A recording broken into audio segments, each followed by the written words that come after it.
So let's talk about a little bit about superhero TV shows. They're very popular now, and there are several of them, like 20.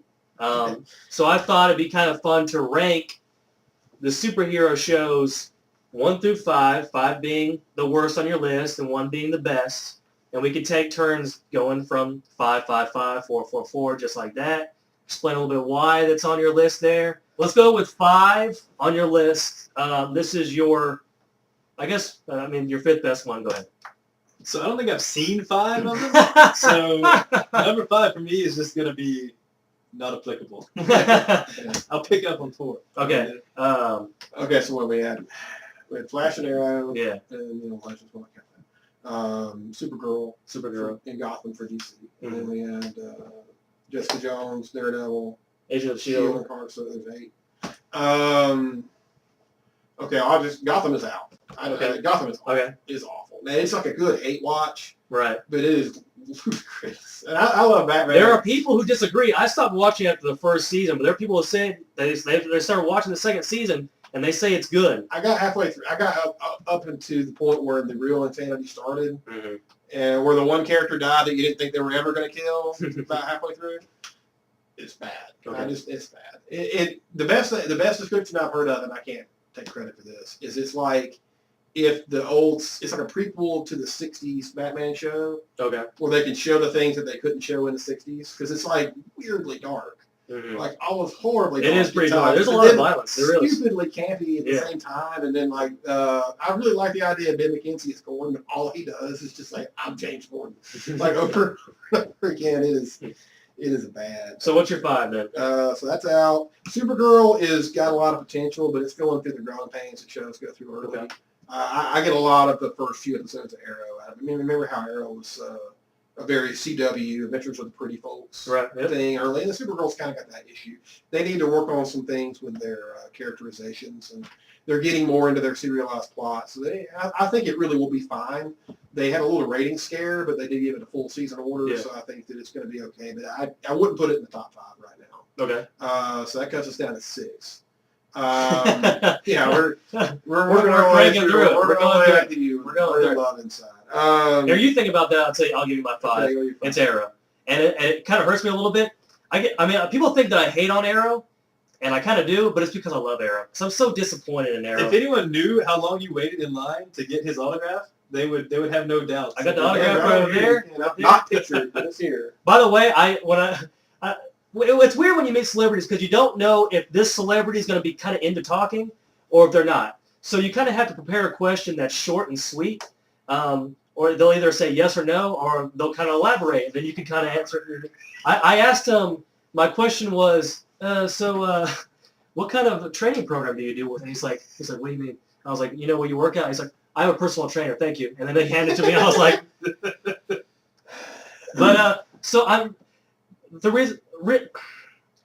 Arrow has gotten pretty dumb. It's gotten pretty dumb. What they do with Felicity in the last season was horrible. It seemed like every episode she was crying. I was like, really? We can't be together? Like it really annoyed me. There are way too many characters who die and come back in the very next episode. They tend to rush that a lot. So it gets to the point where if a character dies, you're like, oh, well, they're going to come back the next episode. And then they do. I mean, how many characters have they killed? They killed Roy off. They killed his sister off.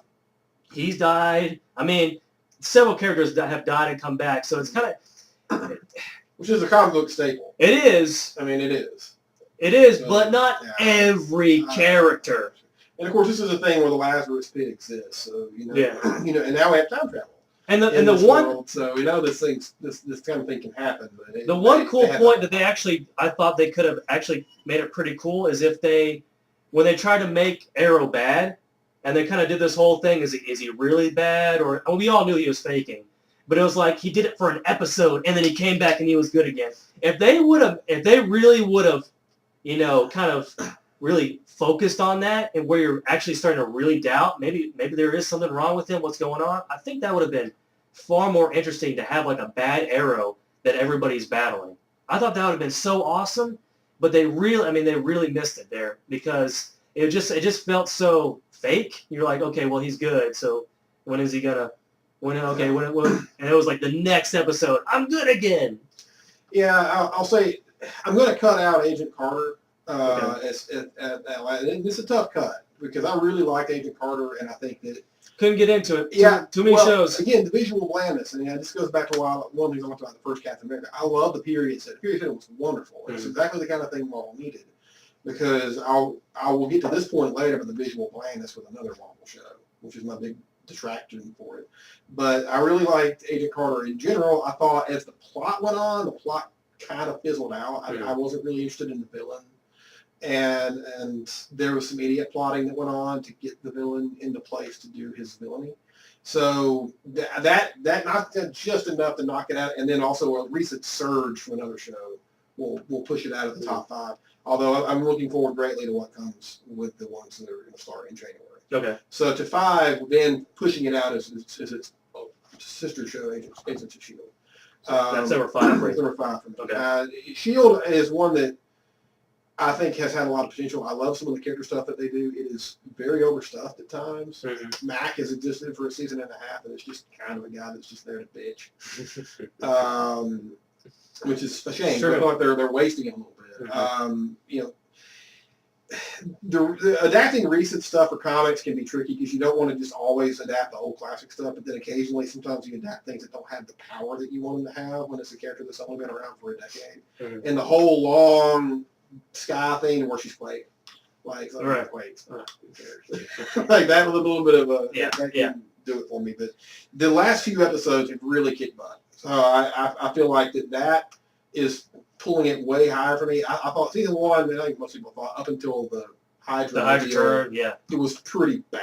I mean, it was procedural. It was annoying mostly. It was. The characters were bland. And then you kind of got an excuse why one of them was bland, and we'll say that. And hasn't watched it because although you should know by now. Right. A villain. It was a wolf in the house. The worst character turned into my favorite character. Yeah, he's really good. The last part of the first season I thought was pretty solid. Although Bill Paxton was sort of overacting as Garrett.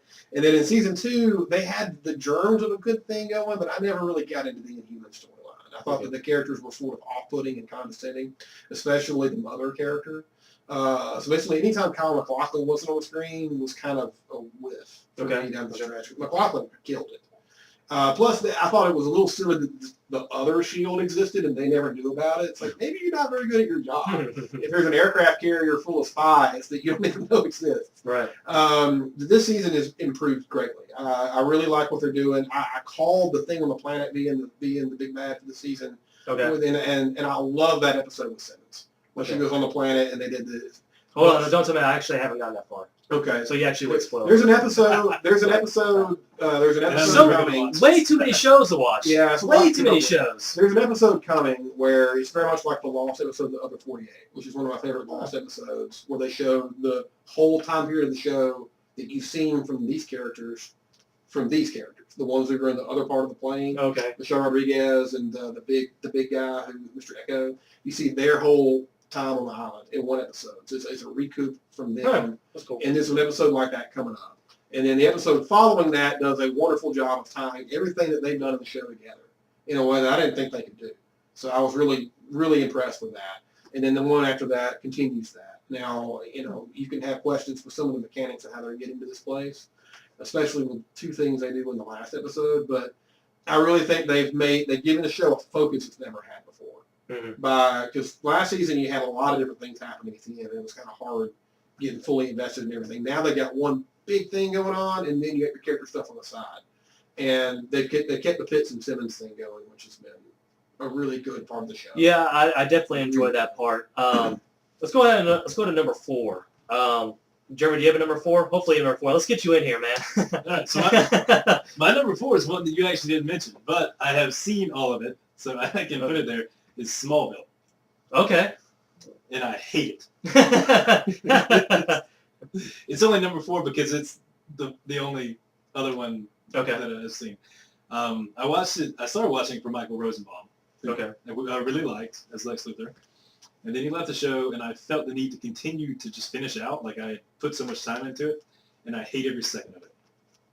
I know that's actually, Arrow reminds me a lot of Smallville. It's kind of like the same campy, young, where like the young, attractive, I think that was the way it was sold. Yeah. For sure. Because they were there for like 11 years on CW, so that's a thing that they really like, hey, we could make money off that. And I'm pretty sure that's exactly what they probably were telling them, at least in the back of their mind, what they were thinking when they picked the show up. Let's do our quick 4. Okay, quick 4. Go ahead and give me 4 for me is Arrow. Okay. Season 2 of Arrow is maybe still the best season of any TV show that they put out because of the amount of things that they get done there, and the Deathstroke storyline just kicks ass. I mean, it really does. They introduce him halfway through season 1, and you do a full arc with him. He's one of the best DC comic characters, and they do him justice. They change him, but they do him justice in the comics. His reason for why he's so mad at Oliver is a little bit weak. I agree. He overcomes that by just it just kills it. It turned into the whole cliche, like we're fighting over a woman kind of thing. Yeah, and it was like, okay, I can kind of overlook it because we've established this character for 2 seasons, so we're invested in it. It's kind of cool how it came to head. They haven't found another villain like him. No, they haven't, and they sowed the seeds greatly for a lot of the things in season 3. In season 2, they did a good job of building their world. Suicide Squad came into it. The League of Assassins came into it. That was very good. The Suicide Squad episodes are pretty cool. They brought some cool elements into it. They started to work in some different, and then they brought the Flash into it. By spinning a spin-off of that show. So they did a great job of the narrative building, and I love the way they tied everything down at the end. I thought that the finale, getting almost every major character who they introduced into the finale to have a role that didn't seem forced was wonderful. Season 3 was a biff. I mean, they had Ra's al Ghul all set up, and they had an okay actor to play him, but he never was given a reason for doing, and this kind of even ties into what we're talking about with Civil War. Yeah. You need to establish his reasons for what he's doing in this war. You can't just assume that we're all going to know that he's doing this because we read the comics. And they didn't do that. He never had a coherent point in the season. I didn't like some of the Felicity stuff like you were talking about. I think that they tried to fan service that a little bit more than they did. It was. And the show struggled, especially early, I think, by having some of the writers working on Flash concurrently. Okay. And then it settled in a little bit in the middle, but it just never got the momentum going that season 2 had. This season so far has been more enjoyable. I don't know how much of it you've seen. I'm a little bit in. I'm watching it. This villain is much better, much more. They're definitely going the mystical route. I can see that. Yeah, and then Damien Dark has so much more personality and pizzazz to him. And he's a character that, and I'll give him credit, he's a minor character in the comics. Okay. And they have made him into a thing in this. And I like these shows have the boldness to do their own thing a little bit. And Neil McDonough's doing a great job of giving him a real presence in the show that he never really got with Ra's al Ghul, which is a damn shame. That's a great character to have go by the wayside like that. So I think that it's setting up for a nicer run here. Something happened in the crossover with Flash that everybody hates, and I hope it doesn't squat fart on the rest of the season. Okay. But it could. Hopefully they go ahead and get that business just done with, because it is them repeating themselves if they continue on with it. Well, my number 4, and I think we just flipped ours, is Agents of S.H.I.E.L.D. I put it ahead because the Hydra turn was such a cool... I mean, it saved the show. The show would have been canceled without it, and it turned one of the worst character into my favorite character. And the way they've kind of kept him in the forefront this whole time, I really enjoy. They could have easily just killed him at the end of that episode, but they kind of kept him around and kind of just to get everybody, because he's going after everybody. You know what I mean? Everybody. So you got May now is really wanting to go after. I mean, so. I like his character, and they're going to have to eventually get rid of him because he can't just keep doing this stuff, or you're just going to be like, seriously? Just, very confident if they can. Yeah, exactly. So you can kind of see that happening. Probably this season, I would guess. So Arrow, yeah, probably. And so Arrow, so we just flipped Arrow and Agents of S.H.I.E.L.D. So let's go ahead and go to 3. Jeremy, do you have a 3 for me? Flash. Okay, tell me why. So Flash to me is basically just a high production value teen soap opera. Okay. Like I could do without the will they, won't they, back and forth. Yeah, it's between annoying. him and the girl. Mm-hmm. I like the villain, and that's really my favorite part of the whole show, was the villain from the first season. Even though the name I thought was stupid. Right. But Anti-Flash. But he was Reverse Flash. He was cool. Oh, that's right. Same thing. So yeah, they didn't get into his actual comic name, which I thought was odd that they didn't do that. But I guess because to not have confusion with this season's villain. So I'll get into that more. Okay. Yeah, I'm not a huge Flash fan anyway. Mm-hmm. But I enjoyed it. But yeah, it still broke. It felt a lot like Smallville to me, just better written and better production value. But at its heart, it's still a teen soap opera. Right. You got a quick 3? Number 3 for me is Jessica Jones. Wow. Yeah. Wow. I really like Jessica Jones. I thought that, David Tennant is just a friggin' killed it. Beast, just a purple man. Killed it. That's... And he dominates the show. And then she dominates the show. Yeah. Like anything, like you mentioned, I don't think Luke is that boring. I like Luke, and I'm looking forward to his show. But everything that's not her and him is secondary. And they do a good job. Like, Trish is a great character. I really, when they introduced Trish, I was kind of worried about this character. Yeah. But she's great. They really make her a very good second side of that relationship with Jessica. And then her whole thing with some of the other characters she has relationships with. I really thought that the Patsy Walker character was absolutely brought into this wonderfully. They didn't quite have 13 episodes of material. I thought that they had about 10. Okay. There's some filler, especially at the end. You're ready to go, and you're like, let's go ahead and get to this with the Purple Man. I know exactly what you're talking about. There's a few scenes in the last 4 episodes that you're kind of like, why is this happening? Yeah, it detracts. I know exactly what you're talking about. And but the city looks great, the production design looks great. I don't have the same issues with the visuals of the Netflix shows that I have with the other Marvel stuff, because they allow, it's Hell's Kitchen. It's going to be gritty. Make it gritty. And they do a good job of that on both of the shows that they've set in there so far. It was a little bit disconnected from Daredevil. I was a little surprised by. But they do have there's a tease in there. Yeah. And Kristen Ritter's. I've always loved Kristen Ritter. She's great. And I was really excited when they cast her in this role. And then David Tennant was just a coup on top of coups to play the villain. Most of the side stuff works and is enjoyable. Some of it is probably there too much, but again, they had to get. They're up to 13. But, man, the Sandwich Saved Me, which is episode 5, where you kind of get a reason why she does what she does. And then the 2 in the middle, holy crap. WWJD, where they take the whole thing at her house. Where he escapes the prison? No, that one and the one before it, where he has her Where he escapes the prison. Have you seen it yet? It's, Sinbad. It's like those 2 episodes are just freaking monsters. It's amazing. And then the penultimate one, the one in the comedy club, is great. Those 4, I think that was called Take a Bloody Number, and they all have AKA in front of them. Yeah. Are just wonderful. Season 2 is set up with something kind of interesting, but the whole Simpson arc of season 1 was weird. I agree with you. So have you given it a 3 yet?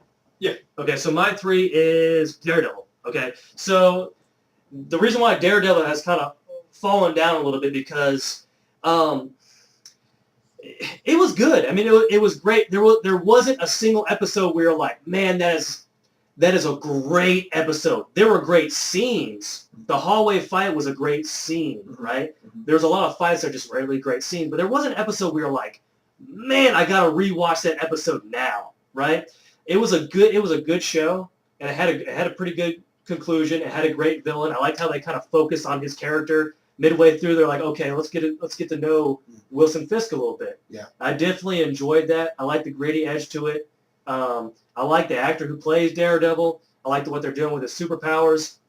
I just felt like it was good, but there wasn't one episode where you're like, man, that was just a great episode.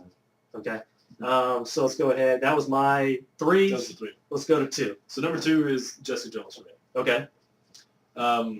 This is where we're starting again. This is where we're starting to differ. I like this. I like it. So I don't like Luke Cage. Okay. I like the character of Jessica Jones in small chunks. Okay. Like, she's a little bit too much for me for an entire season.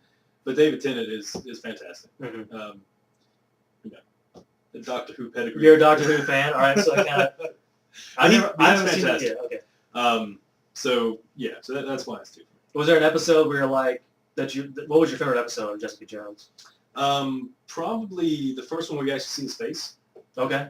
That was probably my favorite one. That actually worried me a little bit because the first 2 episodes where you didn't see him, where it was just kind of like a monster that was kind of in her head, that was terrifying to me. I was like, man, this is awesome. And the first time you see his face, I'm like, oh, man, I hope this doesn't ruin him. But it didn't. It did not. It did not. I'm really surprised. He actually plays evil so much better than he's incredible at So we're at 2 now, I'll do right? this an Indie nomination for it. I really do. So 2. What's your 2? Daredevil. So we're flip-flopping. We're right there. We're right there. You know, I really enjoy. I mean, you mentioned the name of the episodes. The one where they're in the tenement building, I would disagree. I think that episode was great.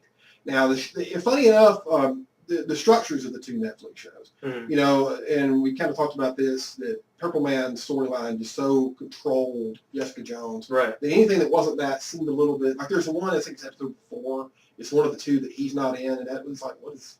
Right, what are you doing? You know, and it was interesting because she is so connected to him as a character in the comics, and then definitely here. With Daredevil, they wanted to, have the Kingpin be the big guy, which sure, he's the great comic villains, but he has his little subgroups, the Russians, and there's the Yakuza, and there's the Chinese side of it. There's the Bob Gunton's character, who's the kind of crooked banker. So he has the little smaller villains that it's almost like a video game. He works his way to the big boss at the end. The stuff with the Russians I thought was the best. Yeah, that's pretty good. Yeah, because they're the ones, the hallway fight is the subordinates of them. Yeah, they're the ones who get hit the earliest by his character. And then you have the great scene with Fisk at the dinner when the one guy interrupts his dinner with the woman. Yeah. And then he just goes ballistic. And then the other brother, you get the tenement fire scene with, and that's just, that episode is just intense. In very Batman Year One, and of course they're pulling from Frank Miller, David Mazzucchelli anyway. We worked on both characters back to back in the 80s. The fight scene is so celebrated there is great. Some of the fight scenes, especially the one with the Yakuza guy, I thought maybe went a little bit too long. Yeah. And there's some idiot plotting at the end that really threw me out. Where he gets away? No. The finale I loved. Okay. And the fight with him, and that was great. That really got me back into it. This is my city. Like they had a real epicness to it, because Fisk is giving him his big speech. Yeah. And he turns it back, and it's not, he didn't say just like 4 words, but it really makes the whole conflict between the 2 right out there in front of you in a very great way. The 3 or 4 before that, where Karen and Ben are investigating his mother, and you keep hearing about how he's just pervasive. He has police in his pocket, he has papers in his pocket, he has everything in his pocket, and nobody ever really takes any precautions against him. Him and Foggy and Daredevil start battling each other, and then Ben just goes home. Nobody checks their house. Like, it just seems like they're waiting to get picked off. Right. So that part bugged me because of what it did to one of the characters. And there's a similar throwing away of a character in Jessica Jones that I didn't like. I thought the whole Foggy, when Foggy finds out about Daredevil, there's this, all of a sudden he's kind of hurt by it. And it almost felt like Forrester's like, really? You're really mad at him because he's a superhero? Yeah. Let's relax a little bit, okay? And you got to do the 13 episode thing. Yeah. Maybe they had 10. But it lost a little steam in the last few, but the finale really brought everything back home. And I'm looking forward to, Punisher and Elektra and what they're going to do in season 2. That's going to be awesome. So we're at 2 right now. You gave your 2? Yeah. You gave your 2? Mm-hmm. My 2 is Flash. The reason why I like Flash is because it all comes down to Dr. Wells and his character over that first season. Because the whole time you're thinking, is this guy the villain? Should I be liking this guy? Because you do. You grow to like him. Because at first you think he's just helping, and then all of a sudden they start giving you a little bit of clues. Like, wait, hold on, what's going on? He's from the future. Okay, so maybe he's kind of a bad guy. Maybe he's a bad guy, but he has a good heart. Like you're just, and then all of a sudden you're like, oh crap, he's a bad guy. Yeah. And then you're like, well, but I like him, and it toys with your emotions, right? That whole season, and then eventually they're kind of like, okay, they tell you because he kills Cisco, he's like, okay, he's a bad guy, right? Of course that gets erased and all that kind of stuff, but you're like, okay, now he's a bad guy. I thought he was the Reverse Flash was such a cool villain. I actually thought he was, and Flash is kind of campy, and it's it's definitely a different tone from Jessica Jones and Daredevil. It's got that moments, it's got that corny moments where they just start crying for no reason, right? But I thought the villain was kind of scary. Like the first several episodes where he shows up and he's speaking with like the voice or whatever, you're like, ooh, this is a kind of a cool villain, right? And then you start to realize that this villain is actually this character you like, and you're just really into it. I like a lot of the sci-fi elements to it. The time travel, the alternate dimensions is fun. It's different. It's not, when I first heard that people were liking Flash, I was like, why? It's a guy that runs fast. Why would you like this show? But they started doing all this kind of sci-fi stuff that I'm really into, And I was like, man, this show is a lot different than all these other comic book shows. I can get into it. I like the villain. You know, I mean, there's a couple characters I don't like. I don't like the will they or won't they. That's very annoying. That's why I kind of liked it when they established what was the cop's character's name? Eddie. Eddie. When she had a boyfriend, you're like, okay, well maybe they could kind of leave us alone for a second. Then don't want to spoil it at the end. The last episode was a great episode. Yes. They kind of wrapped it up. I remember thinking to myself, why are they doing this? Don't kill him. Don't do him. Don't kill him. But is that what you're doing that? Yeah, I was like, no. Yeah. Because they throw in the helmet comes through. It's like, I get that. Yeah, that was kind of dumb. But anyways, it makes no sense. Like, what's going on? Is he just standing there going? I guess you guys are just seeing season 1. Yeah, they do. Yeah. Okay. So that's my 2. So we're gonna do 1s now. I think I know everybody's 1s. Let's go ahead and start with Jeremy. What's your 1? Daredevil. Okay. Mainly because it's the most relatable to me. Okay. Like the fight scenes, like it feels like you're getting your ass kicked. Like you can feel it, and that's the biggest thing. I mean, it's because Jessica Jones, the fight scenes, like I can't really relate to that. I can't throw a guy across the bar. Right. And maybe I just like violence. I don't know. Now that I think about how that sounds. But yeah, it's mainly just because it's the most relatable. It feels the realest. So is that why? So why is Daredevil better than Jessica Jones and Flash? Well, I know you don't like Flash, but why is it better than? I mean, I like it. Okay. I mean, just because I can understand that character. Okay. I can feel that character. Okay.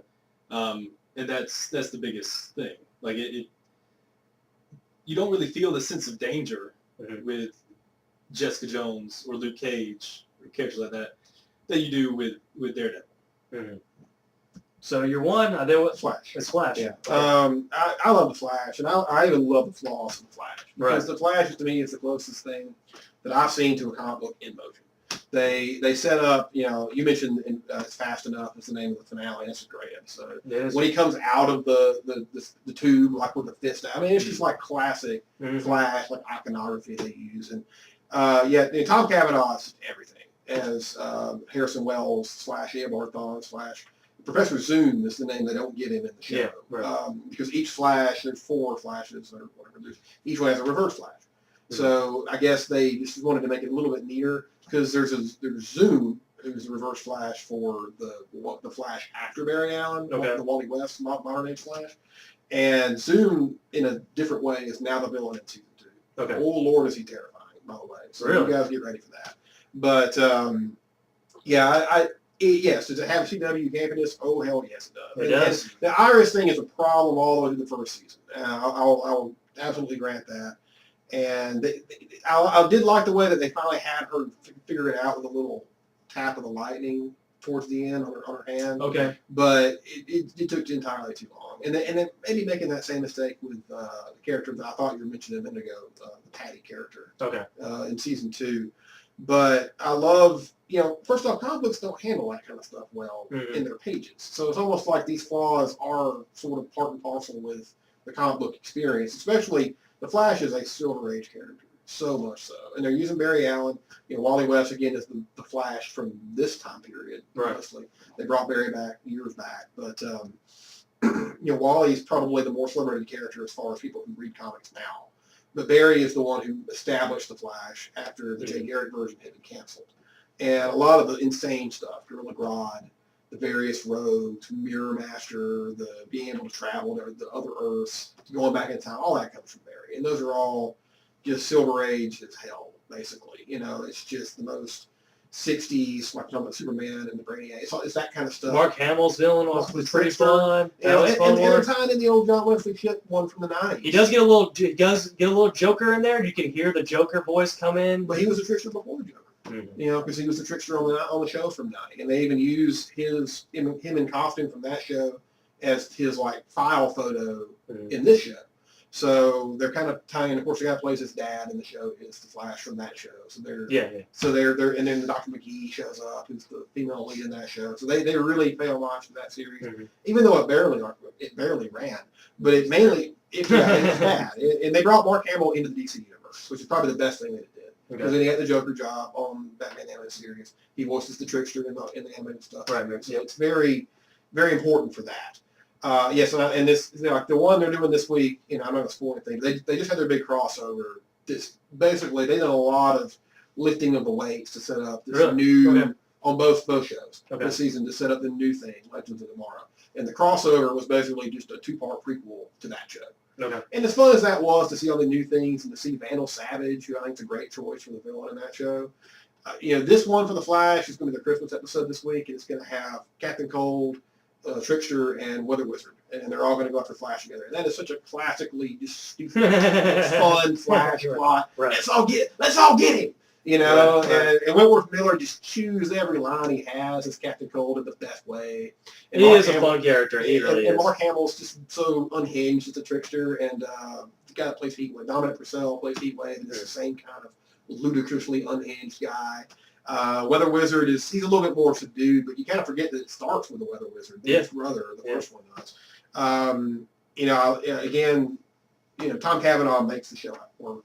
His work in season 1, and yes, they do find a way to get him in season 2, so don't fret. Yeah. And Cisco and Caitlin were a little bit off to start, but they've really come along as characters. And Cisco now has become a good part of the show. Mm-hmm. People hated him in the first 4 or 5 episodes, but he's become a fun part of the show now, just lampshading all the ludicrousness that they do. Yeah. And it just has a sense of fun and pomp and color, and there's an energy to it that you don't have with Arrow, or you don't have with most other things. And it's the one to me, it reminds me of like these things that you have on the wall. Yeah. They're very Silver Agey, very old school. I like that. It's like that. Yes, it's CW. Everybody's probably a little bit too pretty, and some of the romantic stuff is a clunk. But even that stuff is no different than the comics really were. So I really love The Flash. Okay, so my number 1, Jessica Jones. Everyone kept telling me that Jessica Jones was a good show. I needed to watch it. I was like, another show, another greatest show that I gotta watch. Okay, I'll go ahead and start watching. I can binge watch it. Okay. Right, exactly. I don't binge watch. I'm kind of against binge watching. I like to savor the flavor of these episodes. Anyways, let's talk about Jessica Jones. Jessica Jones mixes the grittiness of Daredevil with the awesome writing and plot structure and characters of The Flash. So it's a perfect mix of the two, right? The villain, we both said, was an amazing villain. At the first 2 episodes, you're freaking terrified of this villain, right? And then you meet him, you're like, okay, well, let's see. And then you get to know him, you're like, man, this is a great villain. I'm really into the villains. If the villain doesn't work, then the show doesn't work, right? Because you have to have a great villain for the show to work. And he killed it, right? Which is almost... It got to the point where you're like, I really hope they don't kill off this villain because I don't know how they're going to top it. I really don't. Are they going to, because they established him from the very beginning. He is in her head, right? She is the way she is because of him, right? And then he starts showing up and he starts doing more things. He starts interfering. The escape episode was an episode that I stopped and I rewatched it again. Yeah. It was one of those episodes. Yeah. It was one of those episodes where you're just like, what just happened? I'm watching it again. When he gets out there and he's like, Patsy, put a bullet in your mouth, and she's like, and nothing. I was like, oh shit, that's one of those moments where you're like, is it? You think that they're actually going to kill off a big character? Yeah. You actually felt it. You're like, whoa, and obviously it didn't happen. But I'm just saying, like, when that happened, you're just sitting here going, whoa, it's like it's literally like you're on a roller coaster ride. I know it's sort of corny, but I'm just saying, like, that's why Jessica Jones. I actually thought the final episode was sort of a letdown. Yeah, I mildly agree with that. Yeah, that's why I like 12 better than 13. The one before it, because that one was when the thing with the big revelation with Luke happens. It's just, I wrote it. He just really, he really dominates that show in a way that, and you wish they could have kept him around, but. It had to. You had to. I mean, it wouldn't have felt satisfying if it had. If he would have got away somehow, you would have been like, you're kind of in a rock and a hard place. Right. Yeah. You don't want to throw away this compelling character, but you also don't want to weaken your own story and your own other main characters by coming up with contrived reasons to keep using it. Right. I'm more excited about the next season of Daredevil than I am the next season of Jessica Jones, though, because the next season of Daredevil, you got Punisher, you got. You can see how Daredevil can get better. With Jessica Jones, this villain was the reason why the show was so great. And now you're like, well, what are they going to do? Like, unless they kind of start doing where she just starts, solving crimes and it becomes like this noir kind of a thing. Then maybe it'll be okay. But I just thought that season of Jessica Jones was probably the best season in terms of superhero shows. The best season I've ever seen, from start to finish. There was a really dumb part in one of the final episodes where everyone's like, you know what, Jessica Jones, let's go get her, and then they all get captured, and you're like, this is so dumb. But, I mean, it's just one bad episode, but it's just one bad part of that episode. Yeah, and there were some things from the last round I mentioned that it seemed fillery, but... Do you agree with that? I mean, you probably agree with that part, right? Yeah. I mean, there was really, in every episode, I thought there was one part that made me cringe a little bit. Really? What parts are you talking about? Just basically every time Luke Cage was on screen. You guys really hate Luke Cage. I don't hate him. I just thought he was kind of boring. I thought he was sort of like unnecessary. Yeah, he felt unnecessary. Yeah. I understand that he uses him in the end. There's a big fight, but maybe they'll make the show better. I don't know. I like that it seems like a living, breathing world with Hell's Kitchen because I don't want him to be all sectioned off. And even if he has no point, which he does, even if he has no point in the show, it makes sense that he's there. Because this is all the same neighborhood in New York. This is all the same, and it's in a big neighborhood, yes, but it's still the same neighborhood. Nobody mentioned the Kingpin once, and the whole thing with the Kingpin. Yeah. But that was a little weird. They do kind of allude to Daredevil at the end, but... you know what would have been kind of cool? The final episode, Luke Cage is fighting her, Daredevil comes in, go get him, and they start fighting? Yeah. Ooh, that would have sent it over the top. Yeah, you don't want to pull away from your, again, that's what that would have done. I was kind of waiting on something like that. I thought it was going to happen. I really thought he was going to show up. I understand not doing that. I think narratively it makes a lot of sense. You want to have her settle it on her terms. There you go. Those are our top fives.